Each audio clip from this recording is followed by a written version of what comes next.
Hello students, मैं आप सभी स्टूडेंट्स का इस वीडियो में स्वागत करता हूं। आइए हम अपने next topic decision making under risk को स्टार्ट करते हैं। देखिए, डिसीजन मेकिंग अंडर रिस्क मुख्यतः दो प्रकार का होता है। एक expected monetary value EMV short form में कहते हैं इसे। दूसरा एक्सपेक्टेड अपॉर्चुनिटी लॉस EOL, इसकी शॉर्ट फॉर्म है EOL। तो आज हम पढ़ेंगे एक्सपेक्टेड मॉनेटरी वैल्यू EMV क्या है। अब एक्सपेक्टेड मॉनेटरी वैल्यू EMV को समझने के लिए हम एक क्वेश्चन की हेल्प लेंगे या हेल्प से आसानी से समझ सकते हैं। देखिए क्वेश्चन क्या है। Under an employment promotion programme it is proposed to allow the sale of the newspaper on buses during off peak hour। यानी कि किसी अनएम्प्लॉयमेंट प्रोग्राम के अंदर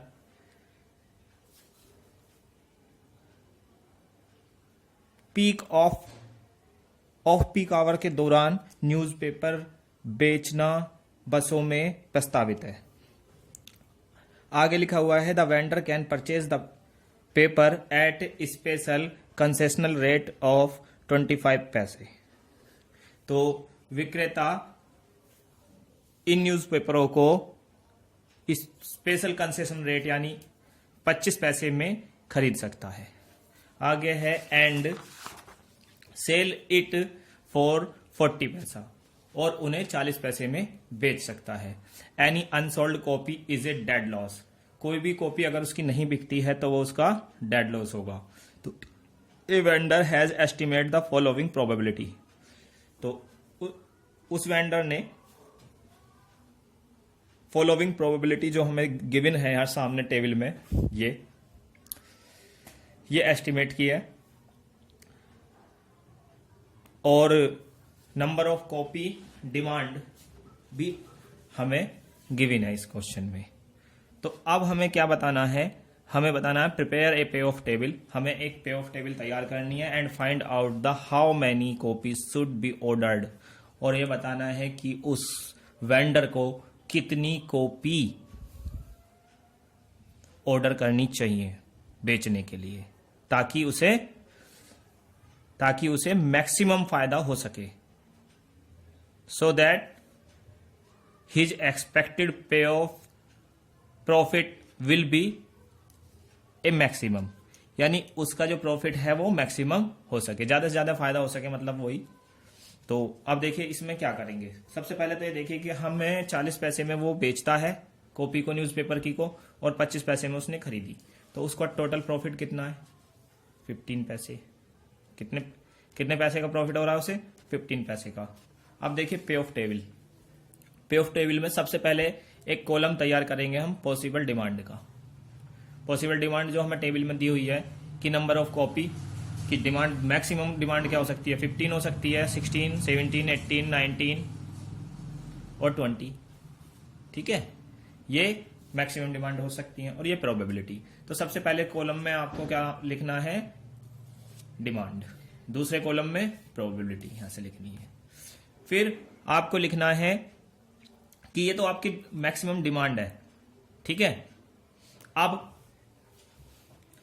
आपको इस रो में लिखना है कि वो जो कॉपी खरीद सकता है, एक्सपेक्टेड कॉपी जो वो खरीद सकता है न्यूज़पेपर की, 15 भी, 16 भी, 17 भी, 18 भी, 19 भी और 20 की 20 भी। अब वो डिपेंड करता है कंडीशन के ऊपर। अब देखिएगा, इसे लिखने के बाद सबसे पहले ये देखिएगा आप कि यदि उसने 15 कॉपी परचेज की और 15 ही उसकी डिमांड है, यानी 15 ही उसकी सेल हो जाती है, तो उसको कितना प्रॉफिट होगा ये देखिएगा आप। 15 कॉपियों पे और 15 की 15 बिक गई, तो कितना प्रॉफिट हुआ? 15 पैसे का प्रॉफिट है। और 15 की मल्टीप्लाई आप 15 से कर दो भाई, 15 कॉपी बिक रही हैं और 15 पैसे का प्रॉफिट हो रहा है। तो 15 पैसे का प्रॉफिट और 15 कॉपियों में मल्टीप्लाई आई ये, ठीक है। अब देखिएगा 225 पैसा, अब देखिएगा 15 अगर वो लाता है तब ये उसका प्रॉफिट है। बट अगर वो 16 कॉपी लेके आता है बेचने के लिए, अगर 16 कॉपी लेके आता है तो उसका प्रॉफिट 200 पैसे। क्यों 200 पैसे क्यों हुआ?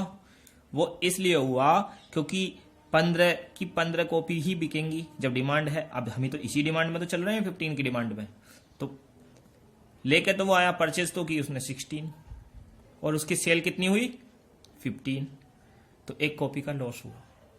और एक कॉपी की परचेज वैल्यू क्या है 25 पैसे। तो यानी कि जो उसका टोटल प्रॉफिट हो रहा था 15 सेल होने के बाद, क्योंकि डिमांड तो 15 की है, तो 15 की सेल होने के बाद जो प्रॉफिट है उसमें से 25 सबट्रैक्ट कर दीजिए, यानी 25 पैसे का उसे घाटा हुआ, क्योंकि एक कॉपी उसकी डेड लॉस में चली गई। और डेड लॉस में जाएगी तो घाटा होगा कितने का, जितने की उसने खरीदी थी। इसलिए यहां पे हमने 200 पैसा लिखा। इसी प्रकार सिमिलरली अगर 17 कॉपी परचेज करता है वो और डिमांड कितनी है 15 की है, तो भाई 17 न्यूज़पेपर में से 15 तो बिकेंगे, तो प्रॉफिट तो यही होगा, लेकिन 2 का लॉस हो जाएगा।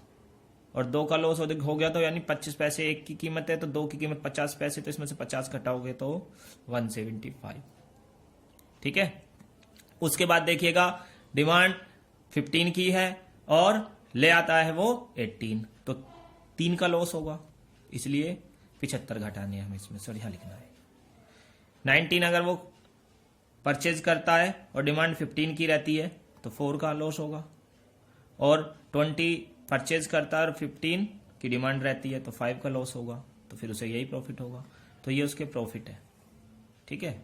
अगर डिमांड 16 की होगी तो उस हिसाब से उसके प्रॉफिट ये हो जाएंगे। अब देखिए 16 की डिमांड होगी लेकिन वो लाता 15 ही है, तो कितनी बेच सकता है वो 15 ही तो बेच सकता है, तो प्रॉफिट यही रहेगा। बट अगर वो 16 लाता है और डिमांड भी 16 की है तो 240 का बेनिफिट होगा पैसों में।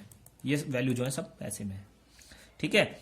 अब 17 लाता है और डिमांड 16 की है तो इतना प्रॉफिट होगा। तो इस तरह से हम ये प्रॉफिट टेबल बना लेंगे।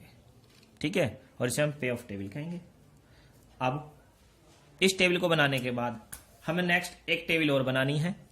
उस टेबल में हम क्या करेंगे कि जो हमारी प्रोबेबिलिटी गिवन है, इस प्रोबेबिलिटी की इस प्रॉफिट में मल्टीप्लाई करेंगे सभी में। इस कॉलम की सभी कॉलमों में हम मल्टीप्लाई कर देंगे। मल्टीप्लाई करने के बाद में हमें कुछ इस तरह की टेबल मिल जाएगी। देखिएगा, देखिए ये कॉलम हमारा फर्स्ट है प्रोबेबिलिटी वाला, तो हमने फर्स्ट कॉलम में मल्टीप्लाई करी तो हमें ये वैल्यूज मिल गई। देखिएगा इसमें मैं आपको एक बार और दिखा देता हूं। First column, second column, third column, fourth column. तो फर्स्ट की मल्टीप्लाई सेकंड में, फर्स्ट की मल्टीप्लाई थर्ड में, फर्स्ट की मल्टीप्लाई फोर्थ में, फर्स्ट की फिफ्थ में, फर्स्ट की 6 में और फर्स्ट की ही 7 में। इस तरह से इस वाली कॉलम की सभी कॉलमों में हमें मल्टीप्लाई करनी है।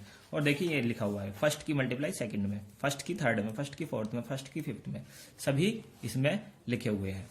तो जो हमारी मल्टीप्लाई होने के बाद वैल्यू आएंगी वो वैल्यू हमें यहां लिखनी है सभी। ठीक है।